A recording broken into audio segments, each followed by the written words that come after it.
আজকে বিজিএমএ নবনির্বাচিত বোর্ডের দায়িত্ব গ্রহণ অনুষ্ঠানে বিজিএমএ নতুন পরিচালনা পর্ষদের অফিস বেয়ারার্স পরিচালকবৃন্দকে আমার ব্যক্তিগত পক্ষ থেকে জানাচ্ছি আন্তরিক শুভেচ্ছা এবং অভিনন্দন। আজকের এই দিনে আপনাদের সকলের উপস্থিতি পোশাক শিল্পের প্রতি অবিচল আস্থারই প্রতিশ্রুতি। আমি কৃতজ্ঞতা এবং ধন্যবাদ জানাই বিজিএমএ পরিচালনায় আমাদের পূর্ববর্তী অগ্রজদেরকে, যাদের বলিষ্ঠ এবং গতিশীল নেতৃত্বে পোশাক শিল্প আজকের এই পর্যায়ে এসেছে। আমি বিজিএমএ এর সদ্য সাবেক প্রশাসক জনাব আনোয়ার হোসেনকেও ধন্যবাদ জানাই। তিনি একটি অত্যন্ত নজিরবিহীন এবং চ্যালেঞ্জিং সময়ে উদ্ভূত পরিস্থিতি সামাল দিয়েছেন এবং একটি সুষ্ঠু নির্বাচন পরিচালনা করার জন্য নির্বাচন কমিশনকে সর্বতোভাবে সাহায্য করেছেন। প্রিয় উদ্যোক্তা ভাই এবং বোনেরা, বিগত 31শে মে বিজিএমএ নির্বাচনে আমরা প্রার্থীরা বিভিন্ন প্যানেলের অধীনে এই নির্বাচনে প্রতিদ্বন্দ্বিতা করেছিলাম। তবে নির্বাচন সম্পন্ন হওয়ার সাথে সাথে আমরা সকলে পোশাক মালিক একটি দল হয়ে গেছে, যে দলের একমাত্র কাজ হচ্ছে ঐক্যবদ্ধভাবে দেশীয় এবং আন্তর্জাতিক চ্যালেঞ্জ মোকাবেলা করে পোশাক শিল্পকে আরো এগিয়ে নিয়ে যাওয়া।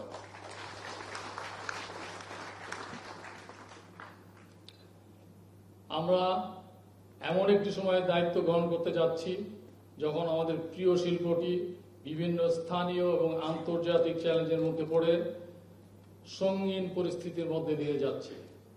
সাম্প্রতিক সময়ে যুক্তরাষ্ট্রের আরোপ করা পাল্টা শুল্ক, ভারতের ট্রান্সশিপমেন্ট বাতিল, উচ্চ ব্যাংক সুদ এবং ইনফ্লেশন, দুর্বল অবকাঠামোগত অবস্থা, মজুরি বৃদ্ধি এবং জ্বালানি মূল্য বৃদ্ধির চাপে আমরা অনেকটা নিষ্পেষিত অবস্থায় আছি।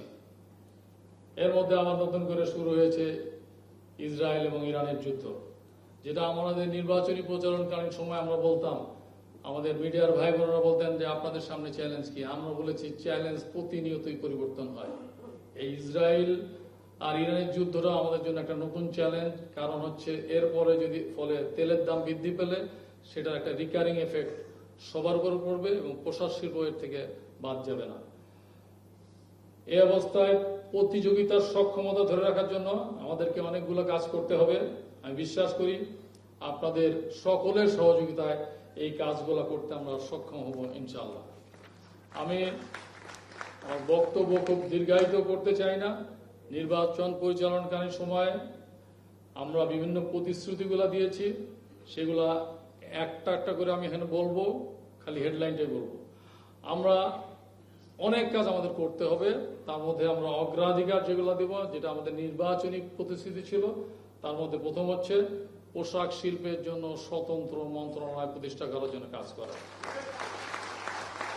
এসএমই এবং নন বন্ডেড ফ্যাক্টরি যারা আছেন তাদেরকে বাড়তি সহযোগিতা দেওয়া। এই জন্য বাড়তি সহযোগিতা দিতে হবে যে আজকে যারা এসএমই আছেন তারা বাড়তি সহযোগিতা পেলেই সামনে বড় শিল্প গড়ে তুলবেন।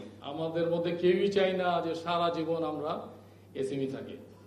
কাস্টমস ভ্যাট নিয়ে আমরা সবসময় কথা বলছি, এই অডিট প্রক্রিয়া সহজীকরণ করার জন্য আমরা কাজ করব। এর বাইরে আন্তর্জাতিক যে চ্যালেঞ্জ আছে, এলডিসি গ্র্যাজুয়েশন, এলডিসি থেকে উত্তরণের ফলে শুল্ক ছাড় হারানো শিল্পের জন্য চ্যালেঞ্জ, এর প্রভাব ব্যাপক। এটা নিয়ে আমরা অংশীজনদের সাথে আলোচনা করে সঠিক সময়ে যেন এলডিসি গ্র্যাজুয়েশন হয় সেটা নিয়ে আমরা কাজ করব। মার্কিন শুল্ক নিয়ে কাজ হচ্ছে, এটা যেন সহনীয় পর্যায়ে থাকে এবং যেটা বলে পারস্পরিক শুল্ক সেটা যেন আমাদের উপর আরোপ না হয়, সেটা নিয়ে আমরা কাজ করব।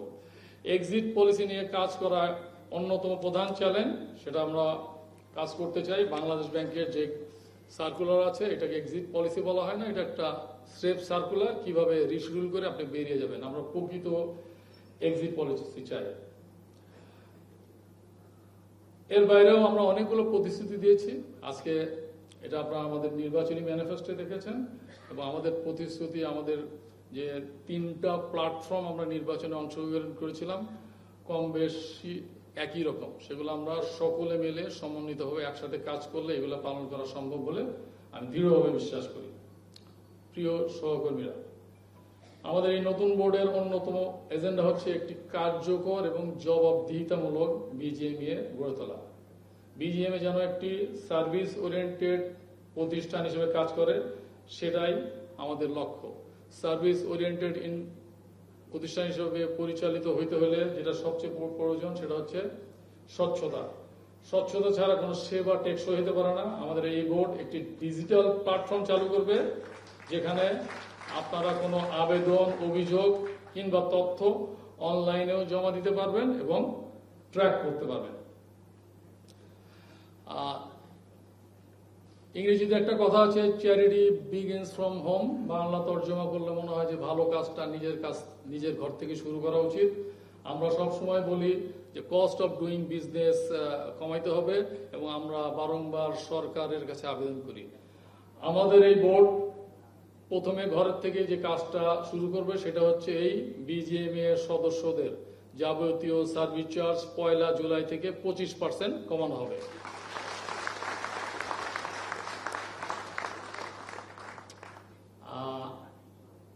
আমরা আরো একটা কাজ করতে চাই, যেটা আমি ডায়াসে বসে বসে চিন্তা করছিলাম। এটা অবশ্যই আমার বোর্ড অ্যাপ্রুভ করলে বা আমার স্টেক হোল্ডার বা সিনিয়র যারা আছেন তারা অ্যাপ্রুভ করলেই সম্ভব হবে।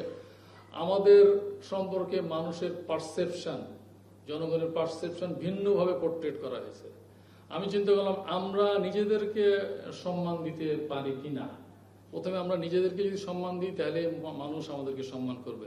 বিজেপি ইলেকশন করার, বিশেষ করে সভাপতি পদে ইলেকশন করার অন্যতম প্রধান আকর্ষণ আমার কাছে মাঝে মাঝে মনে হয় যে বিজেপি এর কনফারেন্স রুমে সাবেক প্রেসিডেন্টের ছবি থাকবে। তো এইটা